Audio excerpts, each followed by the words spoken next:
And I'm Matt Hanna.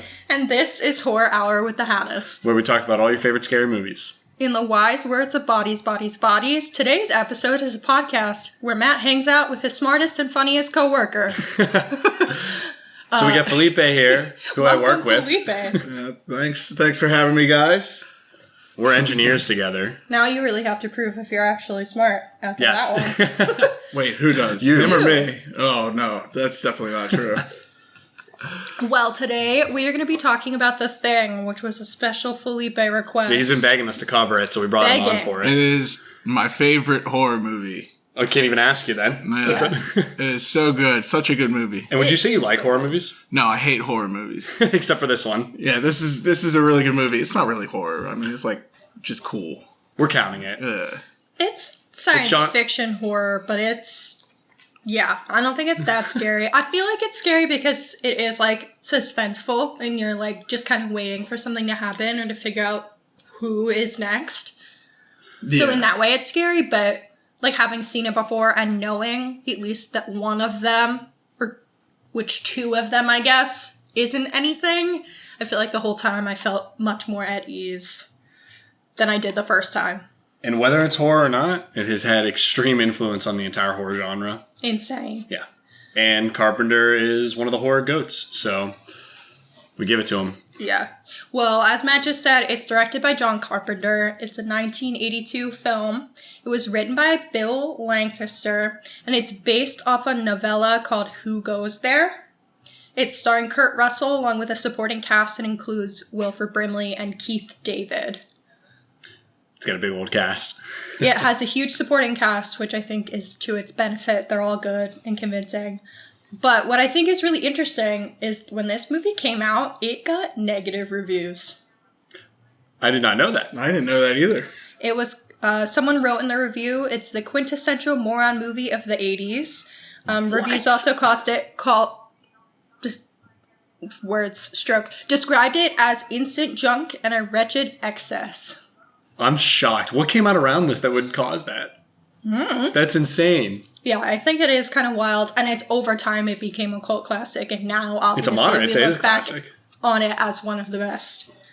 Yeah, what? I think also part of why people would call it a wretched excess is because it had a much bigger budget than most like creature features or horrors of the time.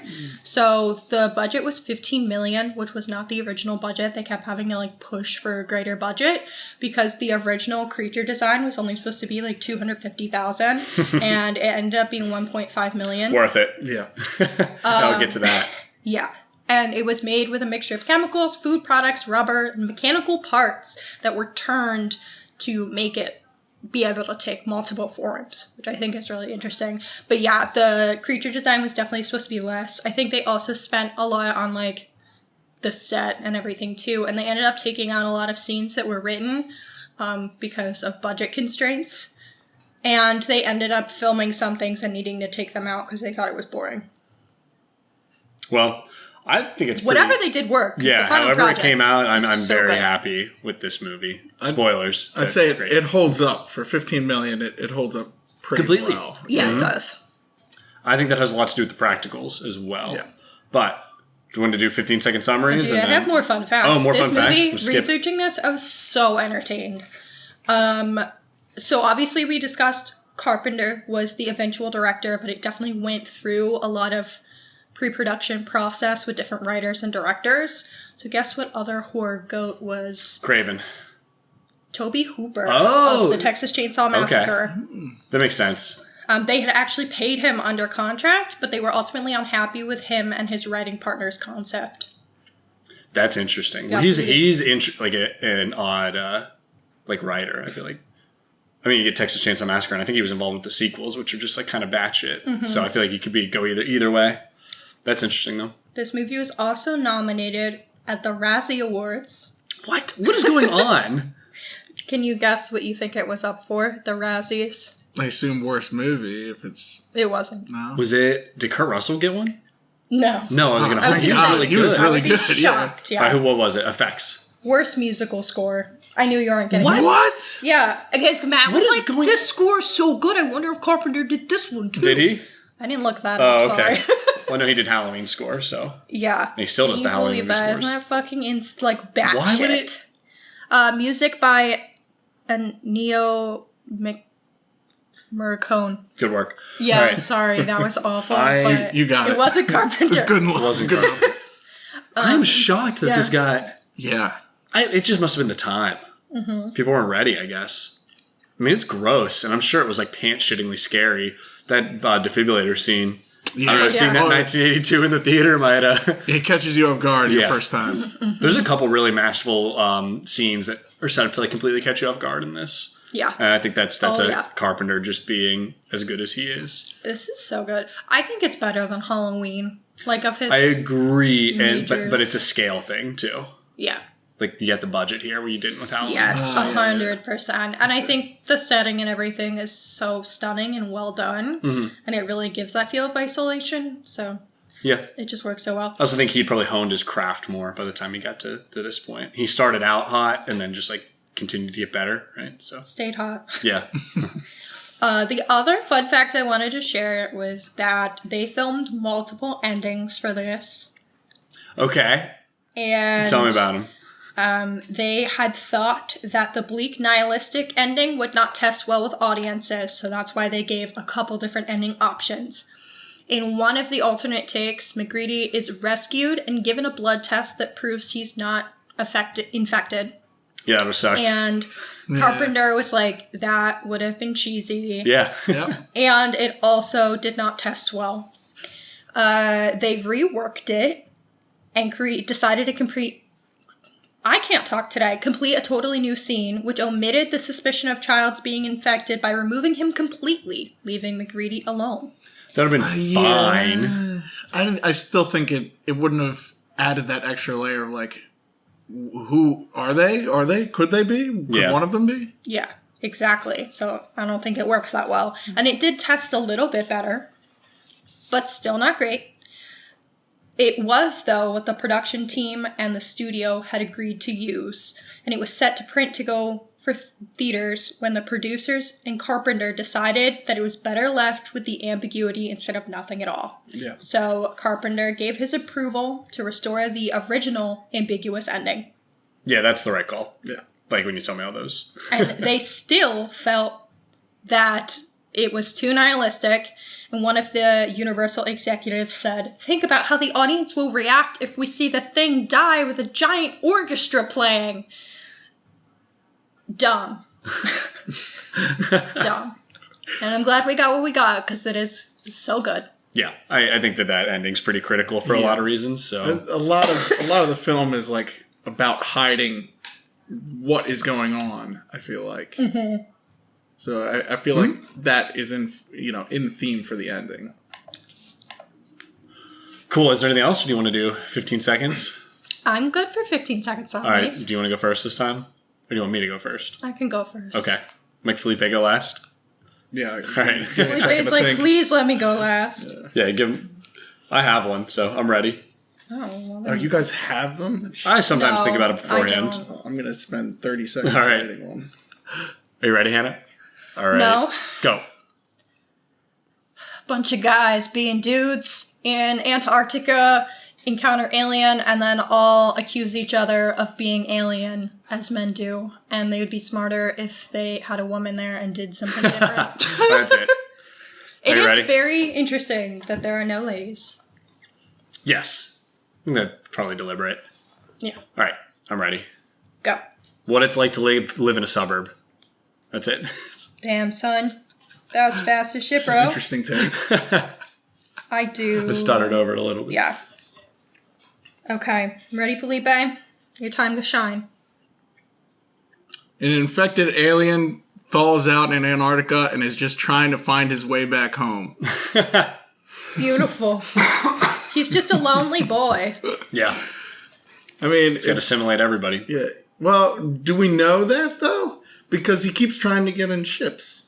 I think it's unclear if he's trying to either get that ship to go back to space or go to assimilate more people. Mm-hmm. Unsure. Or it's just defensive. He's an animal. This homie has been frozen for how fucking long? He might just be like, where's my mom? Like, please.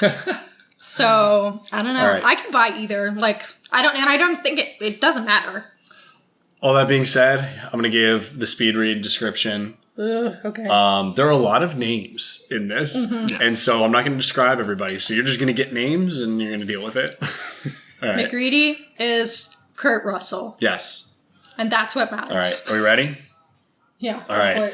In Antarctica, a Norwegian helicopter pursues a sled dog to an American research station. The pilot fires a rifle and shouts at the Americans, but they cannot understand him, and he is shot dead. The American helicopter pilot, R.J. McCready, and Dr. Cooper leave to investigate the Norwegian base. Among the charred ruins and frozen corpses, they find the burnt corpse of a malformed humanoid when they transfer it to the American station. Their biologist, Blair, autopsies the remains and finds a normal set of human organs. Clark kennels the sled dog and it soon absorbs several of the other station dogs. The disturbance alerts the team, and Childs uses a flamethrower to incinerate the creature. Blair autopsies the dog and surmises that it's an organism that can perfectly imitate other life forms. Blair grows paranoid after running a computer simulation that indicates the creatures could assimilate all life on Earth in a matter of years.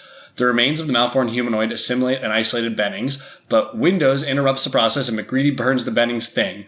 The team also imprisons Blair in a tool shed after he sabotages all the vehicles, kills the remaining sled dogs, and destroys the radio to prevent escape.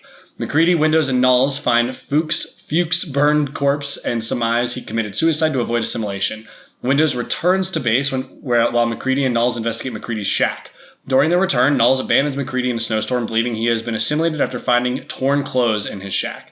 The team debates whether to allow McCready inside, but he breaks in and holds the group hostage with dynamite. During the encounter, Norris appears to suffer a heart attack. As Cooper attempts to defibrillate Norris, his chest transforms into a large mouth and bites off Cooper's arms, killing him. McCready incinerates the Norris thing. McCready proposes testing blood samples from each survivor with a heated piece of wire and has each man restrained, but he is forced to kill Clark after he lunges at McCready with a scalpel. Everyone passes the test except Palmer, whose blood recoils from the heat. Exposed, the Palmer thing transforms, breaks free of its bonds, and infects Windows, forcing McCready to incinerate both of them.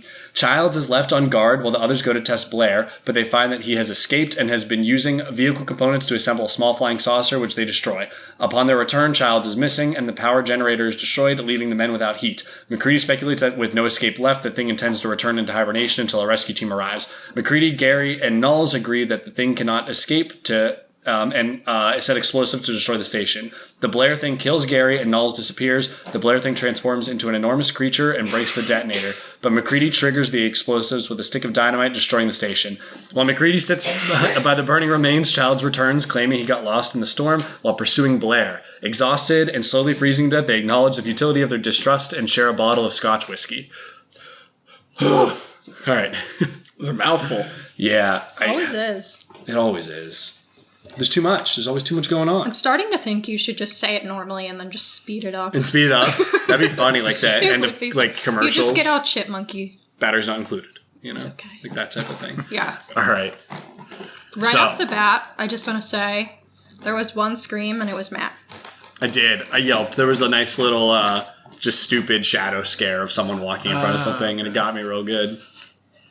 Yeah. I was going to say, there's no like jump scares really in this movie. No, not at all. It's all tension and I think cosmic type horror, just to like think of the psychological horror, I feel like. Yeah, for sure. So the implication of that kind of assimilation and that creature being out there. Mm-hmm. And no hides. No hides. Yeah. We've seen this movie a lot. I know when I first saw this, I definitely hid a lot because I didn't like horror movies really at the time. And I was also really fucking scared because I'm just really scared of alien things. But I feel like the design of the alien being so fucking weird actually helps. It helps you? Yeah. Yeah. That's so interesting. They also do a little, like, the camera angles that they do don't really give you a lot of visual. It's just kind of like... Yeah. I think maybe we're too used to assimilation stories where, like, prior to 1980s, I feel like assimilation wasn't that big, and that is a much scarier thing. Yeah. We got like assimilation comedy stories on like Rick and Morty. Oh, we have Baldur's Gate 3, which is all about assimilation as well. Yeah, good point. Yeah.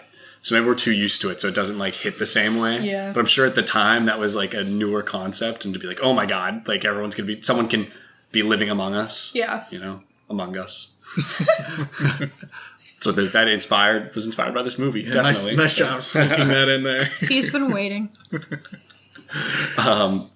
I'm trying to think. I've seen this a bunch of times. You've seen it twice now, Hannah, right? Yeah, I think only twice. And Felipe, how many times did you watch it this week? I watched it 3 times this week.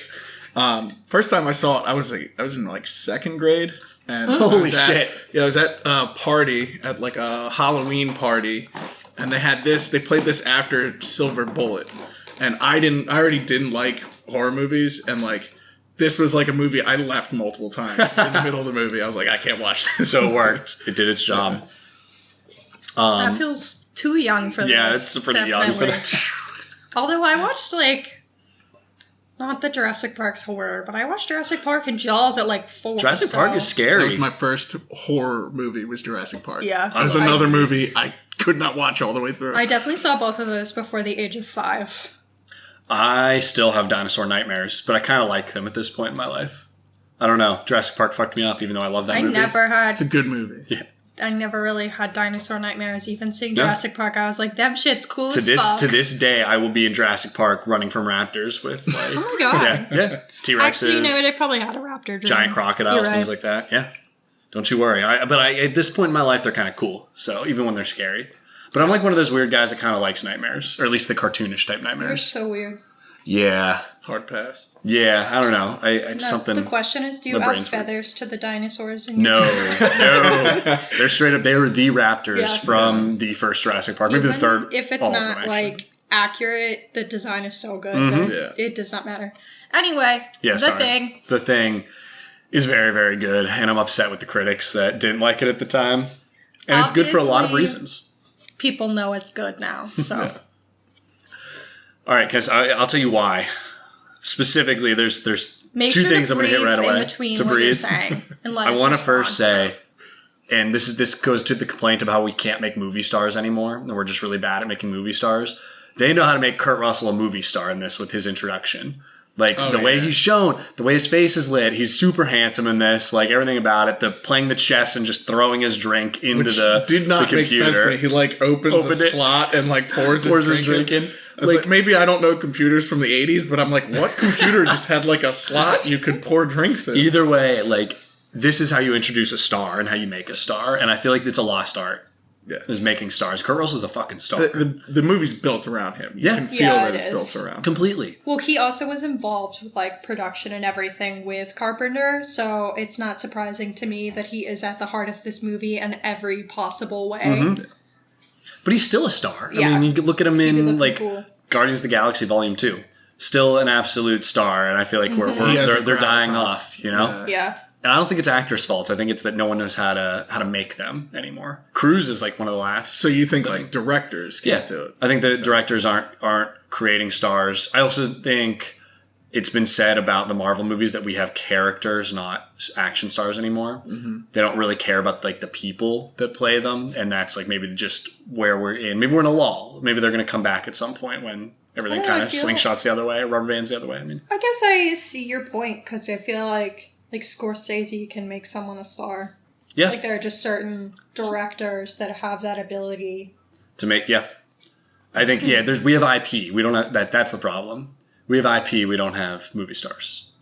It's like, anytime someone makes something, we just want more of it. I want that character. I want this on screen. It's not about the actor. I think like no one is like unique anymore because we try and use the same mold for every person. Just like exercise a lot and don't eat, and then have like a bunch of muscles, and like that is what you offer. This is a completely different side tangent, but you're right. But this is specific to like action, like star. The for the action most star part, idea, not necessarily, because I think of like if you're thinking about like a movie that's built around somebody but isn't at the same time, like Knives Out being built around like Benoit Blanc, but like without him being a major part of it is very interesting way to build a character. I think that's an exception to what we're seeing. But but still Daniel Craig, who is an action star. And maybe he is a star, but he's one of them. I would say, but I mean, like he was Bond, right? And that's like IP. It wasn't. True.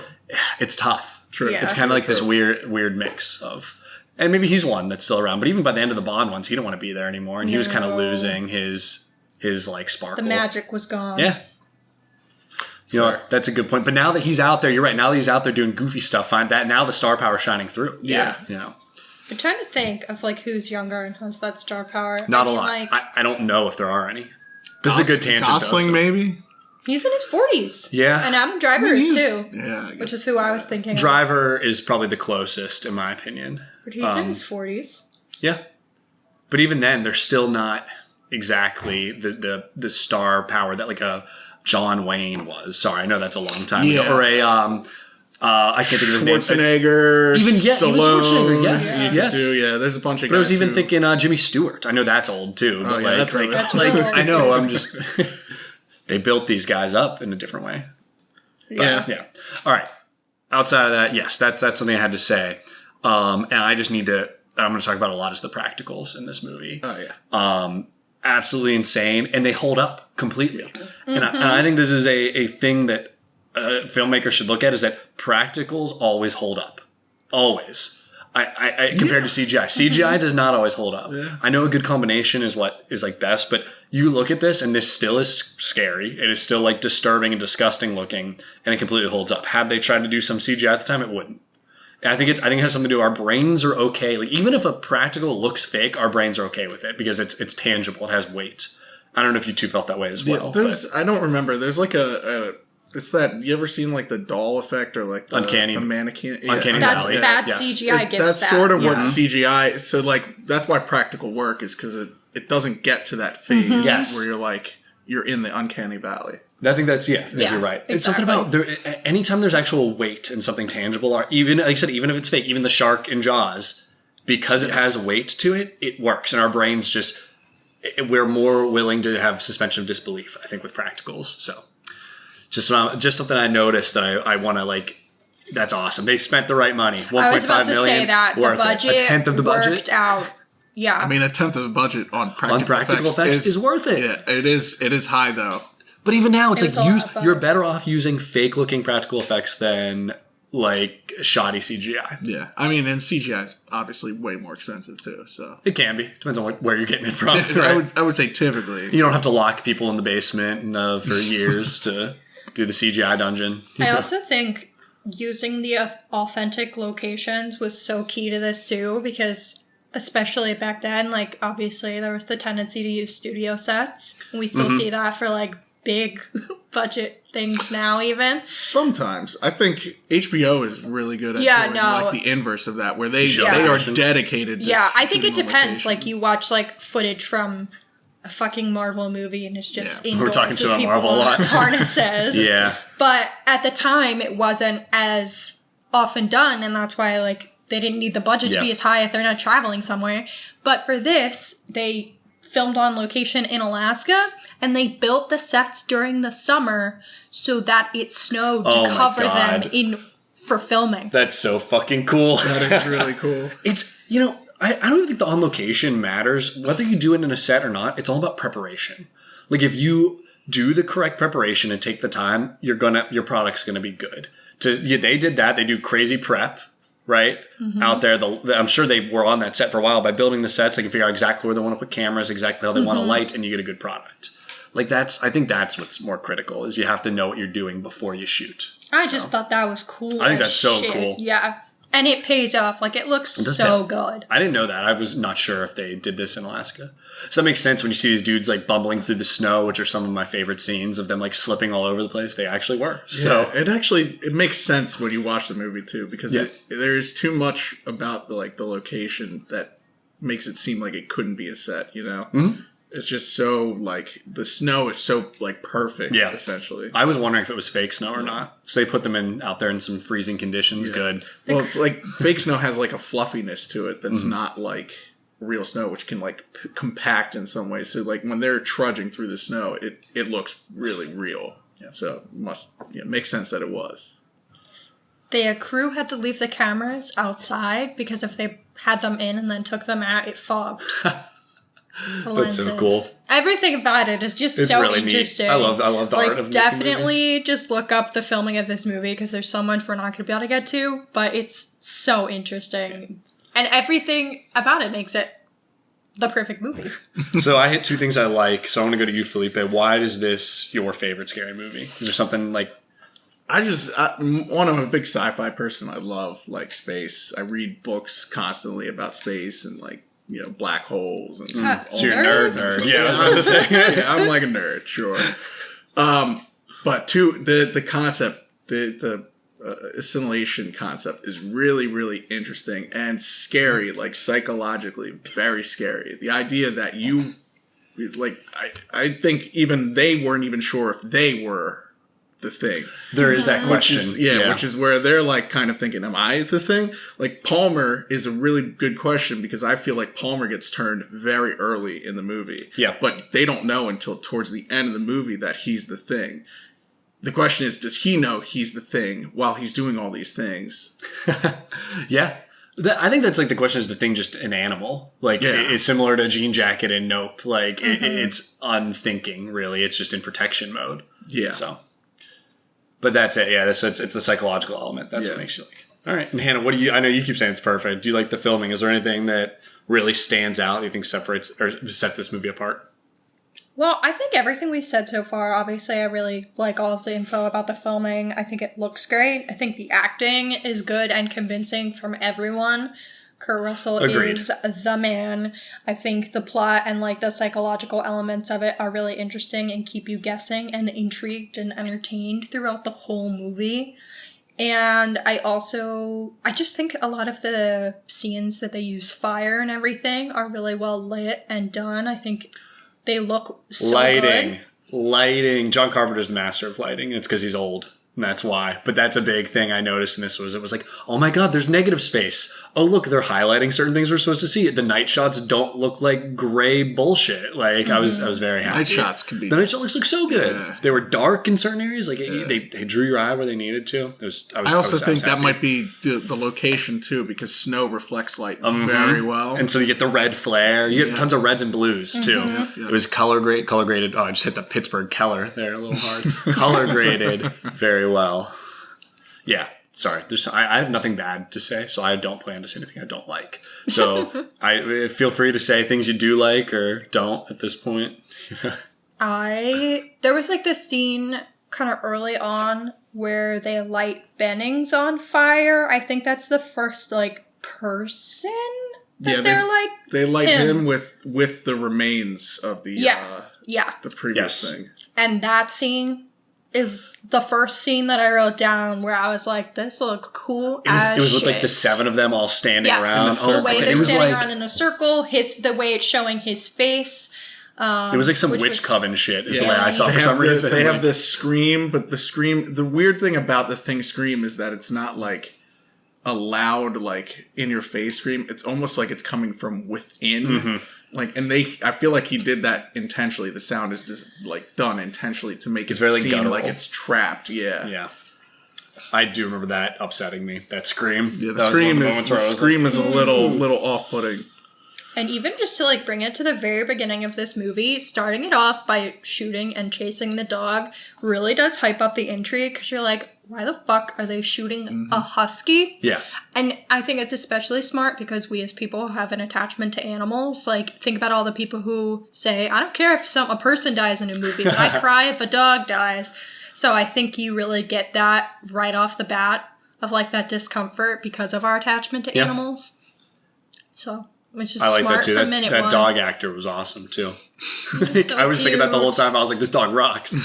Cute puppy. I also think that you're right on the intrigue there, and that this movie slow burns you. Nothing crazy happens for like 50 minutes. Yeah. But it like kind of you just like have this feeling of something eventually is going to happen, and then it accelerates, and then it's like builds the tension. Yes, for a while. Especially because it does building of tension in the early scene where it's like, all right, they set up the beginning with the shooting, everything. They shoot the guy after he's yelling in Norwegian, and they have no clue what he's saying. If you have subtitles, you get spoiled. Oh, really? Yeah, I think he explains what's happening better. There's subtitles that show... No, not... If you had subtitles, if you knew Norwegian, you would get spoiled, is what I should say. Okay. I was going to say, because I'm pretty sure I've watched it with subtitles, and it just says stuff in Norwegian. If you know Norwegian, I don't know exactly what he says, but it would like spoil it for you, which is kind of funny. Yeah, it makes sense.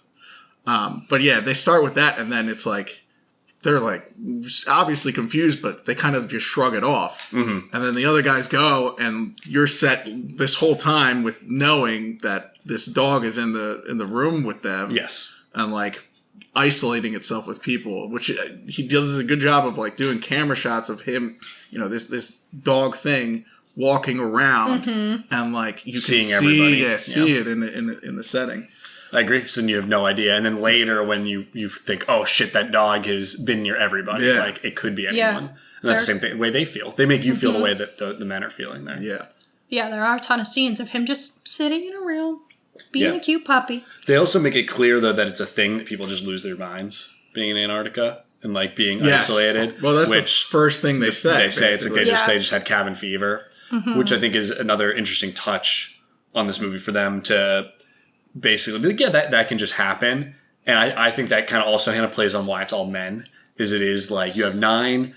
It's a testosterone filled camp with a bunch of headstrong dudes that have been isolated together for a long time. Like there is already going to be animosity that we haven't even seen that's built up, and I think that's why they very much went with only men. There's also the 80s, so true. They didn't have women working. I guess these. Well, I just think in general, like the 80s they weren't thinking in that kind of lens. They were just kind of like. You had Alien though.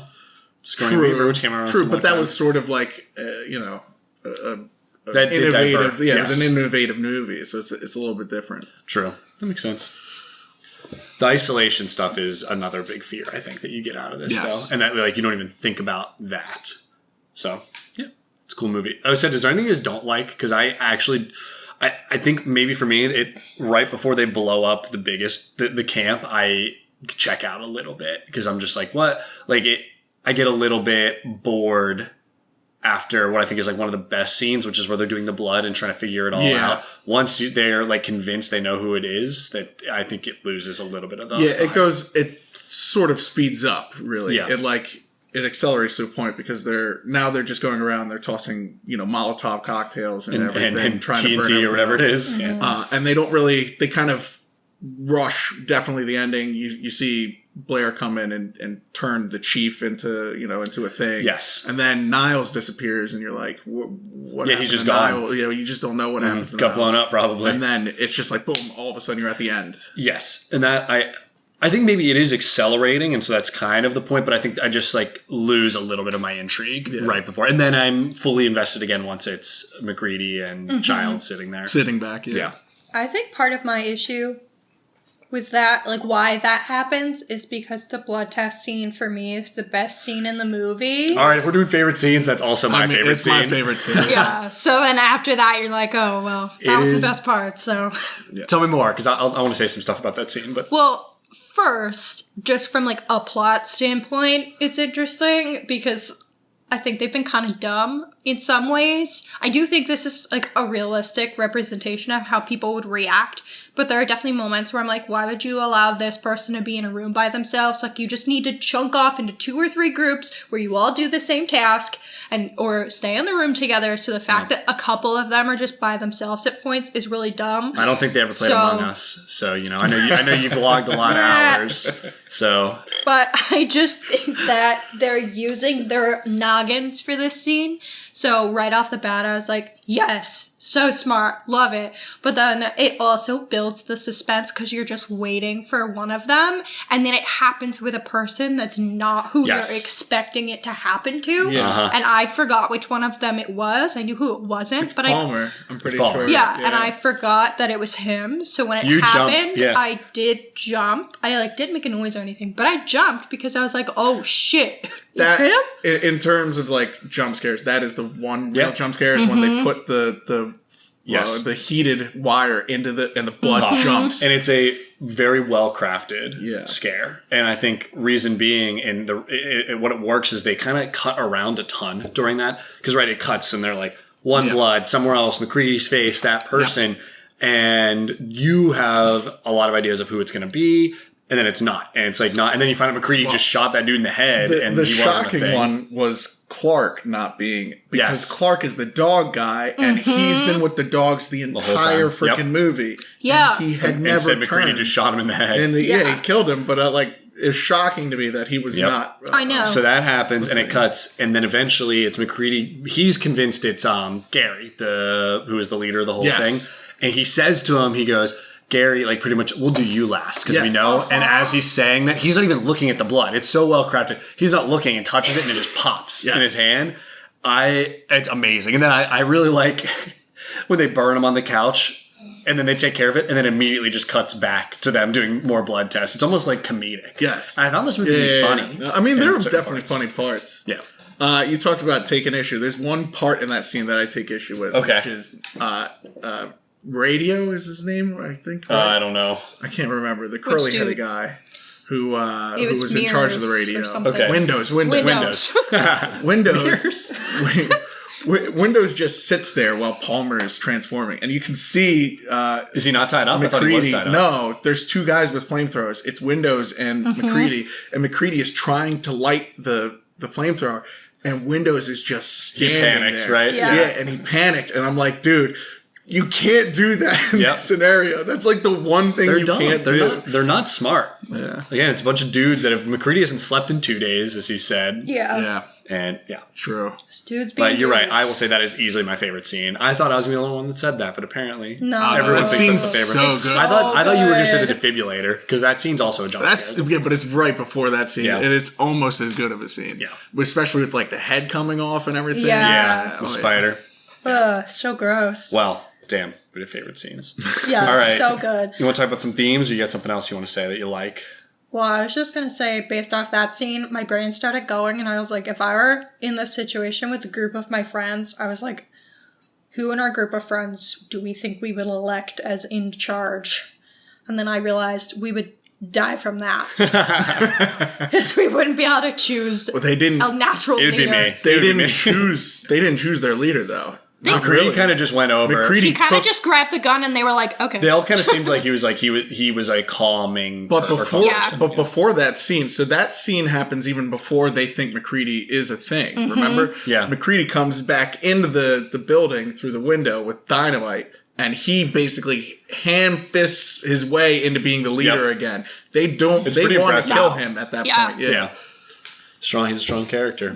He's just Kurt Russell. No, we have so many people in our friend group that are like, I don't want to be in charge. Like that one guy was like, I'm not up to it. But then I think the biggest idiots would be... Who? I'm not going to name names. I'm not going to name names. You'll know. Actually, I don't think they would. Jason would be thinking so hard about it. Or Jason Farkas. Jason Farkas and I would get into a fight. No, but he would be all strategy for him. He wouldn't want to be in charge. He would just be like, me and him would get in a fight because I'd be like, your strategy doesn't work. Yeah, just like we do when we play D&D. Like Jason and I would end up beefing, and that would be a distraction. And then Matt Dalton would have some crazy ass solution that I'd be like, are you okay? He'd be doing a bit. Yeah, he would just be doing a bit in the corner. That would be a solution. It'd be fake. That is the worst timing to do a bit. That's exactly what he would do. Yeah. I'm just thinking about his solution. Like, no, guys, like, what if instead of the blood, we did something else? Like, get real serious about it, and then you'd realize he was joking. So, all right. Yeah, go start with your themes. All right, McCarthyism.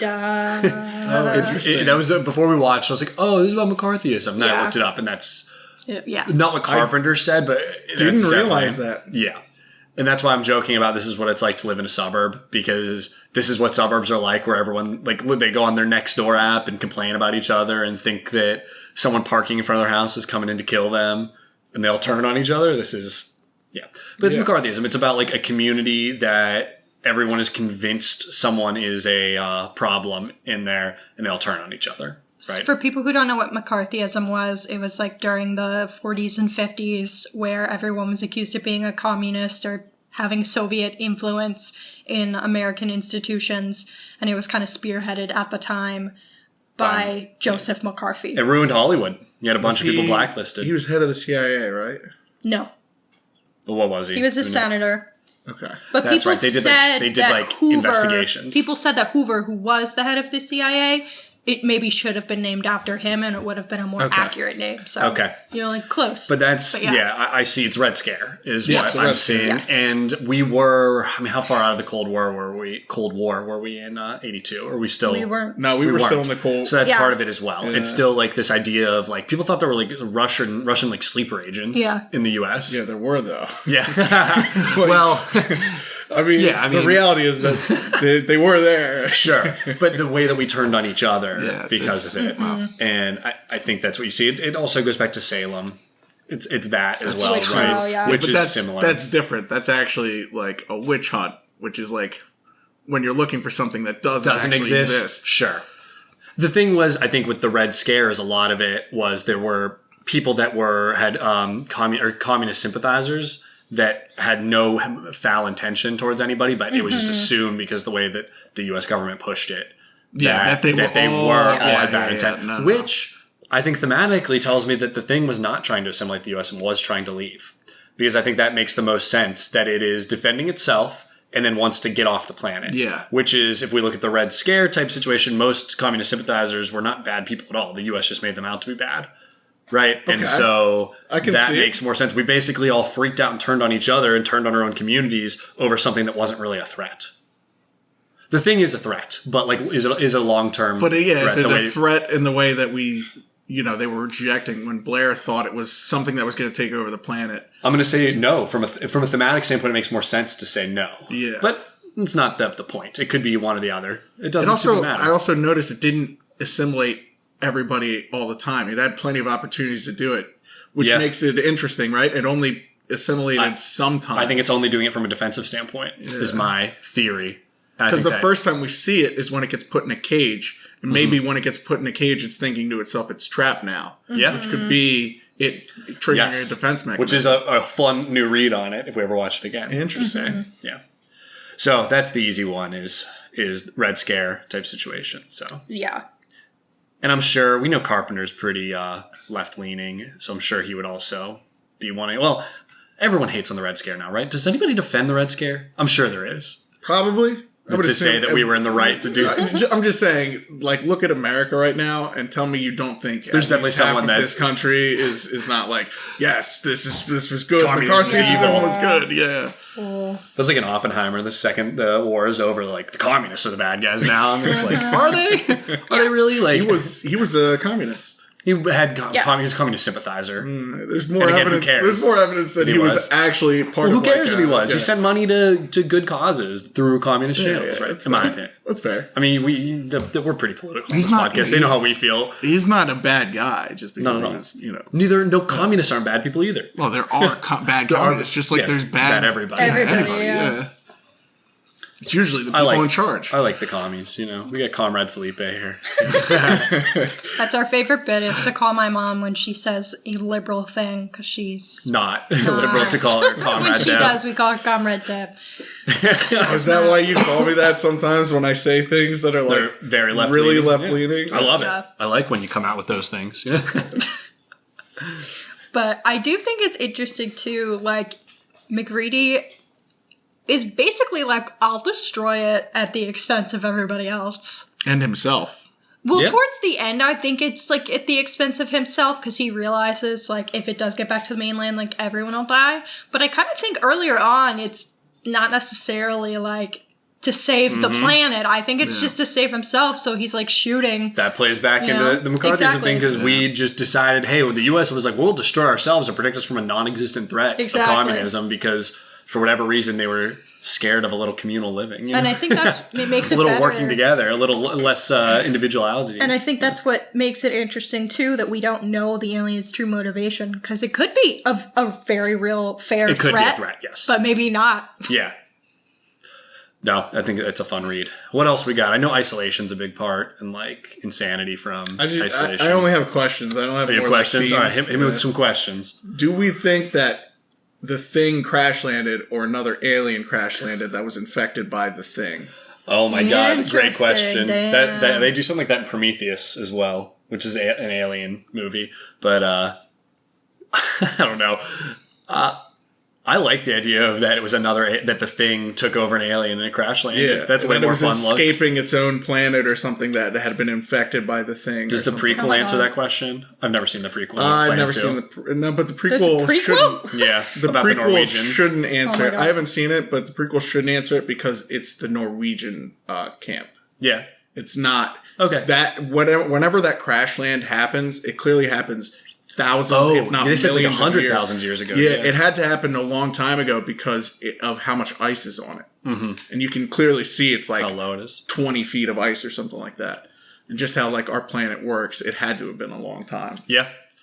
I don't know. I like that idea though. I can cut that out. All right. So, you got any other themes? That's the big one. I wouldn't be surprised if Carpenter... They were also living under that fear at that time still, like I said, so... And maybe the fear of the alien is a fear of, like, annihilation due to, like, nuclear holocaust as well. It could be. Right? Like, that plays into it, which was, again, the fear because of the Cold War, which maybe wasn't a real needed fear. Just the idea of an apocalypse. Yeah. And just thinking about the theme of paranoia in general, not necessarily, like, related to the Cold War, but in general, that's why the end is so important to be ambiguous as it is, because without that, it's missing the point of the movie. Yeah. Which Kurt Russell has come out and said that analyzing the scene for clues is missing the point. Carpenter and I worked on the ending of the movie together for a long time. We were both bringing the audience right back to square one. At the end of the day, that was the position these people were in. They just didn't know anything. They didn't know if they knew who they were. I loved that. Over the years, the movie has gotten its due because people were able to get past the horrificness of the monster to see what the movie was about, which was paranoia. Yeah. And I love the ending. I think it plays into everything. And like we've talked, I don't think either of them are the thing. I think that is the point. Mm-hmm. But it doesn't matter. They're both just going to sit there and they're going to freeze to death no matter what. Because of the actions of the group prior and that rocks. And they both know that they can't let the other leave, because if the other leaves, they might be the thing. Yeah. And they just sit there and they just stare. And maybe they do get it at the end, because he says it's not worth us, being any more paranoid. Like, let's just ride this out, because what's our option? Yeah. Very, very cool movie. I've also read that some people think that this is about like the fear of not being a man. Or like not being manly, and that's why there are no women characters. And it very much is an examination of manliness. Interesting. Most of these guys are a bunch of dweebs. Yeah. Sorry, but continue. But they're very much like prideful, and they don't have the emotional growth or the empathy for each other in this situation. Yes. Yeah. So they're unable to like use those skills to solve the problem. You're probably right. If we add a couple women to this group, that it might not have gone down the same way, because there would just been some different. I mean, most likely, you would assume women would probably have a better plan in terms of like working together. Yeah. A lot of guys, guys tend to like be like, I want to be the hero in this scenario. And but women get that Mean Girls thing going on where they start just back. That's if it was just girls. If it was just girls, I would say that would just as bad. He's right. If you have a mixed group of people, there's a lot of different mentalities that kind of come. I think you got that right. Yeah. But I think there couldn't just be one woman, because if she had the smartest idea, she'd get dismissed, dead, thrown out. Yeah, agreed. Yeah. Agreed. 100%. If it were all women, we'd have the witch trials, is what it would be. Probably, yeah.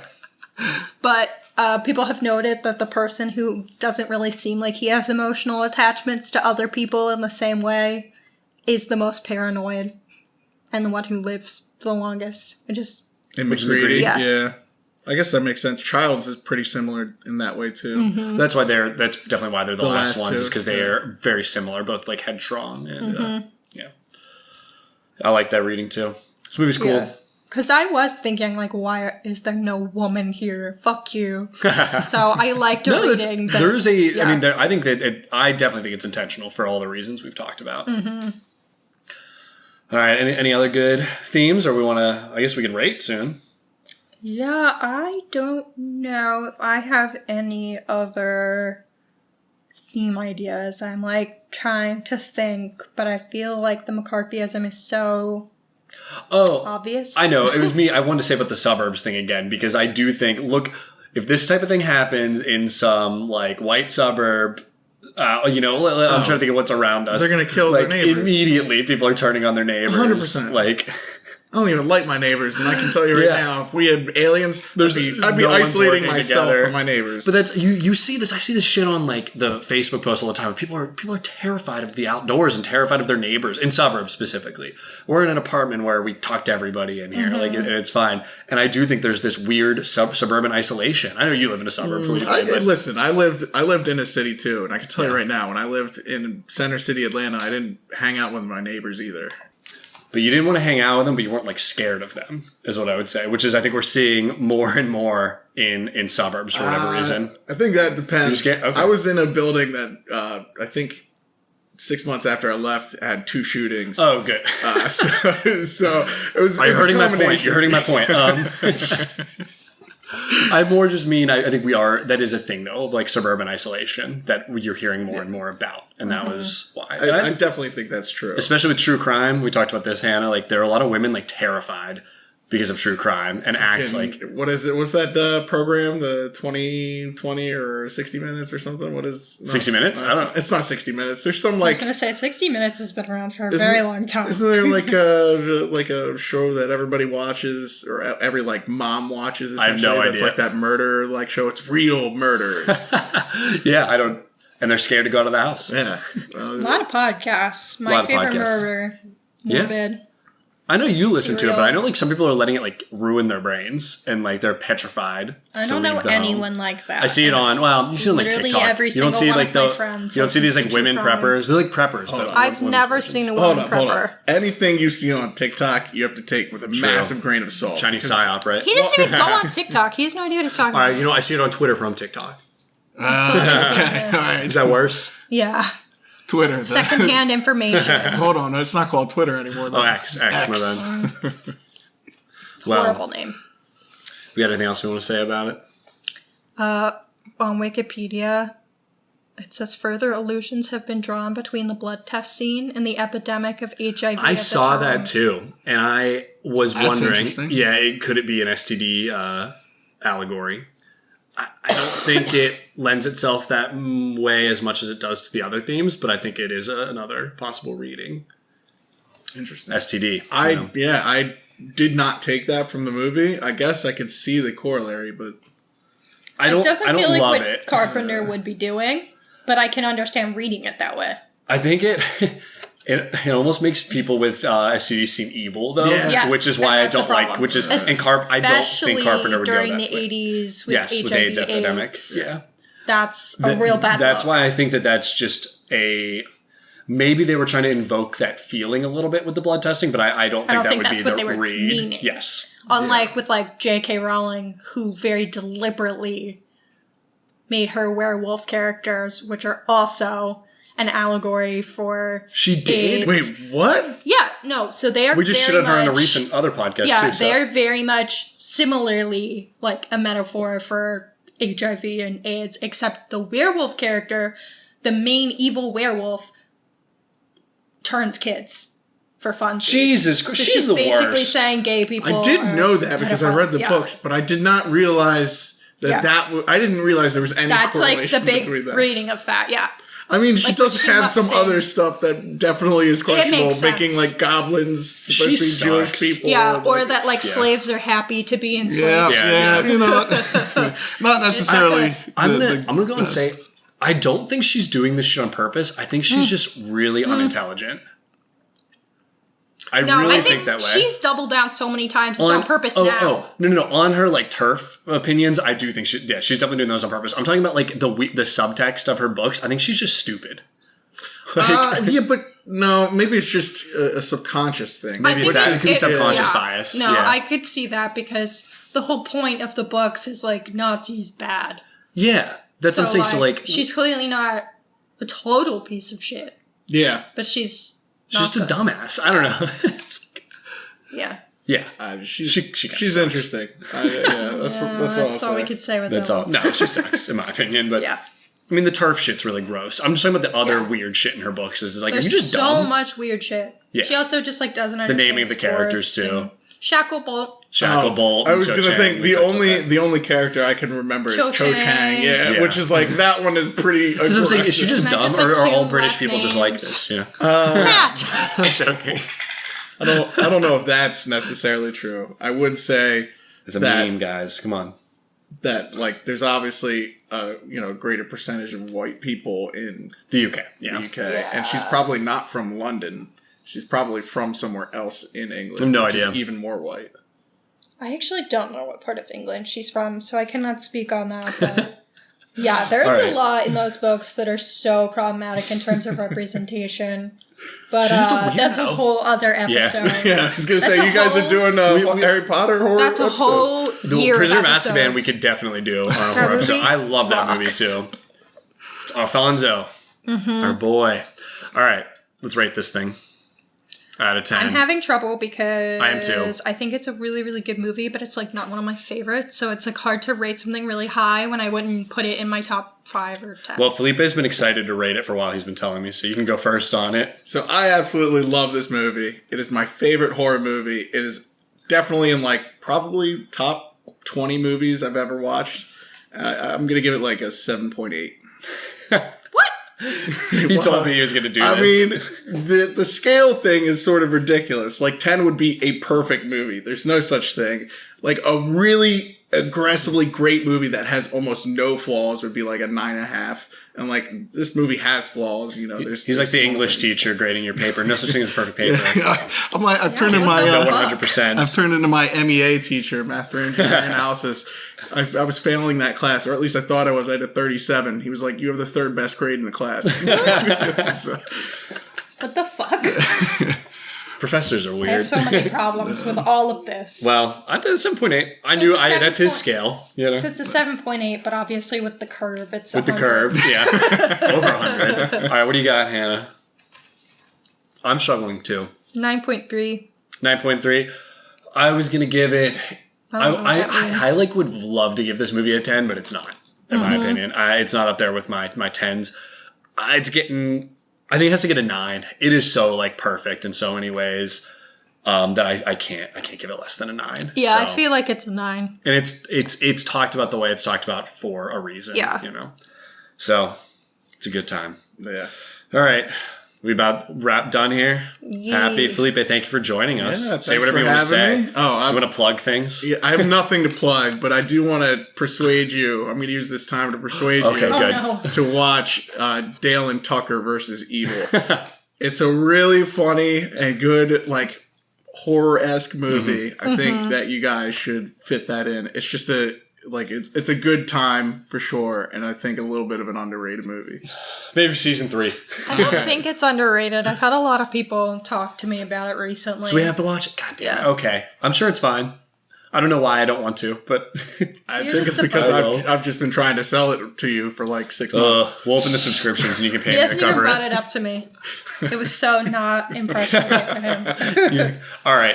We can argue about it off air. So, all right, I'm done here. I'm Matt Hanna. I'm Hannah. Thanks for joining us, Felipe. This is Horror Hour with the Hannas. We're out of here. Watch the thing. Thank you for listening to Horror Hour with the Hannas. Make sure to listen to future episodes on Spotify, Apple Podcasts, Amazon Music, iHeartRadio, or wherever you can find podcasts. You can follow us at Horror Hour with the Hannas on TikTok and Instagram for more content. If you like the podcast, please follow and leave a review on your favorite podcasting app. Happy hauntings!